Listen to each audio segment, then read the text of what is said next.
पिछले हफ्ते सैटरडे की रात मैं अपने ऑफिस का काम कर रहा था। मैं यूजुअली जल्दी सोता हूँ, लेकिन उस रात मुझे कुछ इंपॉर्टेंट काम था तो मैं देर रात तक जगकर अपना काम कर रहा था। इट वॉज 2 AM, रात के 2 बज रहे थे और अचानक से मेरा फ़ोन वाइब्रेट हुआ तो मैंने अपना फ़ोन चेक किया। मेरे फ़ोन पर मेरे एक्स का मैसेज आया हुआ था जिसमें लिखा था I am sick, I need help, please help me. मैंने उस मैसेज को इग्नोर कर दिया क्योंकि 1 साल पहले उसी ने मुझसे कहा था कि अब वो मेरा चेहरा कभी नहीं देखना चाहती। मेरा दिल मुझे बार बार कह रहा था कि मुझे उसका रिप्लाई देना चाहिए, लेकिन मैंने फिर भी उसका कोई रिप्लाई नहीं दिया। उसके बाद मैं अपने बेड से नीचे उतरा और बालकनी में सैर करने चला गया, लेकिन फिर अचानक से मुझे वो सारे थॉट्स आने लगे कि कैसे वो मुझे मिली थी, कैसे हम छोटी छोटी बातों पर लड़ते थे और वो टाइम जो हमने साथ में स्पेंड किया था कितना ज्यादा प्यारा था। तभी दोबारा मेरा फोन वाइब्रेट हुआ। It was her again, stated please help me. अब मुझे बहुत ज्यादा अजीब और बुरी फीलिंग आने लगी। मैं फटाफट अपने घर से बाहर निकला और अपनी गाड़ी स्टार्ट की और उसकी घर की तरफ निकल गया। वहां पहुंच के मैंने उसे कॉल किया, लेकिन उसने मेरी कॉल का कोई आंसर नहीं किया।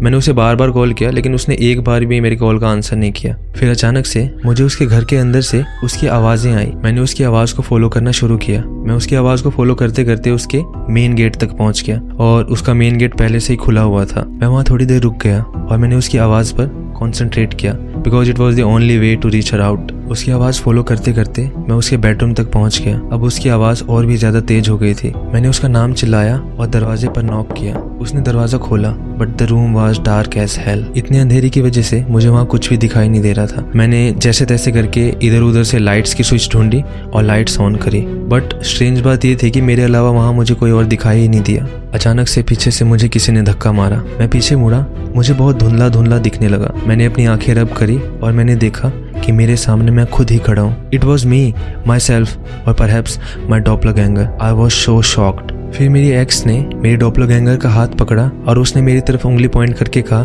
यही वो बंदा है जो मुझे मारना चाहता है और मुझे बहुत खुशी है कि तुम मेरे टेक्स्ट पढ़कर मुझे बचाने आ गए। मुझे कुछ समझ नहीं आ रहा था कि वो ऐसा क्यों कर रही है और क्यों बोल रही है। तभी मेरी नज़र साइड में रखे शीशे पर पड़ी और मैं एकदम हैरान रह गया क्योंकि शीशे में जो मैंने फेस देखा वो मेरा था ही नहीं। मैं अपने एक्स को जोर जोर से चिल्ला के बोलने लगा, नहीं ये फेस मेरा नहीं है, जो आदमी तुम्हारे साथ खड़ा है वो मैं नहीं हूँ। फिर मेरी एक्स ने उसके कंधे पर हाथ रखा और कहा किल हिम। उसने चाकू बाहर निकाला और वो मेरी तरफ आने लगा, लेकिन फिर अचानक से वो पीछे मुड़ा और उसने मेरी एक्स को स्टैब कर दिया। मेरी एक्स जोर से चिल्लाई और उसने कहा कि मैंने ये तुमसे एक्सपेक्ट नहीं किया था। उसके बाद उस डॉपलरगैंगर ने मुझे भी चाकू मार दिया। मैं खून से लथपथ वही नीचे पड़ा था और मेरे साथ ही मेरी एक्स भी वही नीचे पड़ी थी। अब पीछे से मुझे अचानक से एक फेमिलियर आवाज आती है कि व्हाट हैपेंड, रिलैक्स, तुमने जरूर कोई अजीब सपना देखा है। मैंने अपनी आंखें रब करी और मैंने देखा कि वो मेरे पास ही बैठी है, मेरी एक्स, और मैंने उससे कहा कि मैंने बहुत ज्यादा भयानक सपना देखा है। और उसके बाद मेरी एक्स ने मेरे कानों में विस्पर करते हुए कहा